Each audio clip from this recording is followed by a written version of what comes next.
Intriguing, slightly ominous, the greatest cinematic hero of this decade is secretly a monster. While we'd spent years cheering for a young prince avenging his family, the next film in the franchise is designed to reveal the dark conspiracy behind our own devotion. The narrative encourages us to root for Paul Atreides by framing his holy war through the lens of a classic hero's journey. We watched him gather an army and ride the sandworms, blinded to the fact that his religious crusade is about to burn the galaxy to ash. This outcome was always the intention. The original author, Frank Herbert, built this universe around a deep-seated fear of charismatic leaders. He believed that blending absolute religious devotion with political power creates a uniquely dangerous weapon, and he wrote his story to show how a chosen one becomes a tyrant. Dune Part 3 functions as a narrative weapon designed to punish the audience for cheering Paul on. Ahead of the December 2026 release, director Denis Villeneuve is stripping away the heroic tropes Hollywood usually relies on. The source material for this finale, the novel Dune Messiah, shifts genres entirely. It is a bleak tragedy about an isolated cult leader suffocating under the weight of his own myth. To achieve this shift, the production is introducing a roster of bizarre characters and making drastic changes to the lore we thought we knew. Paul's new enemies are psychological tormentors. Robert Pattinson joins the cast as Scytale, an alien shapeshifter known as a face dancer, who leads a secretive plot to dethrone the Emperor from within. Jason Momoa also returns, but the loyal swordmaster Duncan Idaho is gone. Momoa now plays Hate, a smooth-faced genetic clone engineered by Paul's enemies. He is a psychological weapon, a puppet designed specifically to haunt Paul with the face of his dead friend. These antagonists prove that Paul is no longer fighting a righteous rebellion.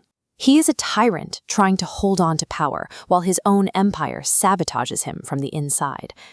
The film skips forward 17 years, bypassing the so-called golden age of Paul's rule to focus entirely on the disastrous fallout of his victory.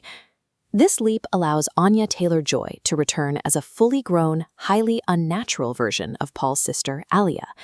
She possesses thousands of years of ancestral memories, making her a volatile and terrifying presence in the palace. The production has also cast Paul's twin children, Leto II and Ganima. In a strange casting choice, Jason Momoa's actual teenage son, Nakoa Wolf, will play Leto. This jarring 17-year gap and the bizarre family structure intentionally sever the audience's emotional connection to the relatable young man from the first film. Paul's personal life has also collapsed. Zendaya's character, Chani, now actively hates Paul and opposes his rule, viewing him as the monster the prophecy warned about. Mass political infighting is tearing the Atreides empire apart. The Fremen culture Paul exploited is now fracturing under the weight of his own religious myth. Even Paul's ability to see the future offers no escape. His prescience has trapped him as a prisoner of the very holy war he started. The triumphant ending of Part 2 was the catalyst for a universal disaster. Villeneuve is removing the possibility of a happy ending by dismantling the tropes that usually define a Hollywood savior. We will see an aged, shaved-headed Paul Atreides lead his followers in a chilling Fremen chant, using Timothée Chalamet's actual vocals to emphasize his transformation into a cult figure. Composer Hans Zimmer is using the score to reinforce this decay, mapping Paul's shift from an inspired boy to an exhausted monster. This finale transforms the savior of the universe into its greatest threat. Dune Part 3 stands as a tragic warning for humanity. It advises the audience to fear charismatic leaders who promise easy salvation and religious certainty.